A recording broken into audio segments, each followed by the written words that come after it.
नमस्कार दोस्तों, मैं हूं अशोक वर्मा। आप देख रहे हैं टीवी 20 न्यूज। देश और प्रदेश की खबरें देखने के लिए बने रहिए हमारे साथ। शुरू करते हैं खबरों का सिलसिला। आज देश की सबसे प्राचीन हाई कोर्ट, एशिया की सबसे बड़ी high court honourable Allahabad high court का फैसला जो रेप और इस मामले में आया है, दोनों पक्ष हैं उसमें। क्योंकि आज वर्तमान समय में जब से 2012 का पॉक्सो रेप केसों में अमेंडमेंट हुआ, अमेंडमेंट के बाद जो मिसयूज शुरू हुआ, जो दुरुपयोग शुरू हुआ, आज पॉक्सो रेप केसेस ये झूठे कैसे कैसे लग रहे हैं। फैमिली मैटर होते हैं लेकिन ये केस प्रयोग किए जाते हैं।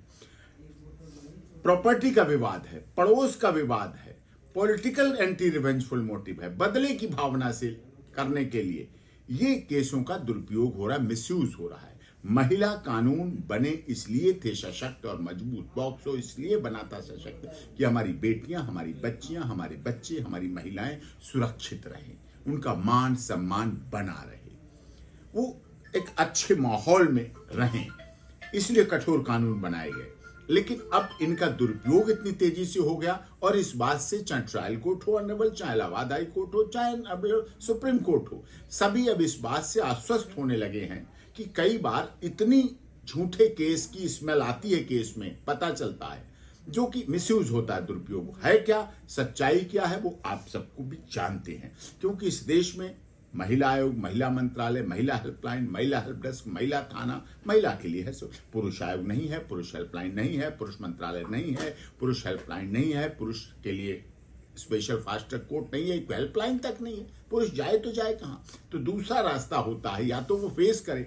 अब केस में फेस करता है तो भी उसे समस्या आती है, या फिर वो कंप्रोमाइज करे और कंप्रोमाइज की कीमत उसे चुकानी पड़ती है। नहीं तो एफआईआर होने के बाद कितने केसेस बेल के समय मेडिएशन हो रहे हैं, एंटीसिपेटरी बेल के समय मेडिएशन, ऑनरेबल हाई कोर्ट मेडिएशन भेज रहा है। In the interest of justice कहां रहा, कहां महिला का फिर न्याय हुआ? अगर आपने समझौता पैसों से किया, प्रॉपर्टी से किया, ले दे के किया, फिर तो इस दुरुपयोग है।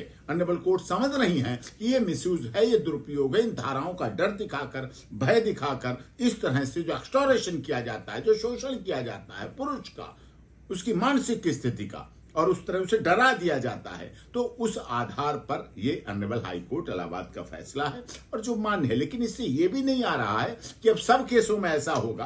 केस टू केस डिपेंड करता है, honourable court to court depend करता है, इन्वेस्टिगेशन ऑफिसर। हाँ, जांच निष्पक्ष होनी चाहिए, निर्भीक होनी चाहिए। और इस केस से ये जरूर पता अब आएगा कि लोग झूठे केस दर्ज करने से डरेंगे। पैसों की उगाही का अब कम असर पड़ेगा कि इस तरह से वसूली ना हो। उन केसों का, पॉक्सो का, रेप का, गैंग रेप का, इन धाराओं का दुरुपयोग नहीं होना चाहिए, जिससे कि महिला की भी सुरक्षित हो और पुरुष भी इस देश में सुरक्षित रहना चाहिए।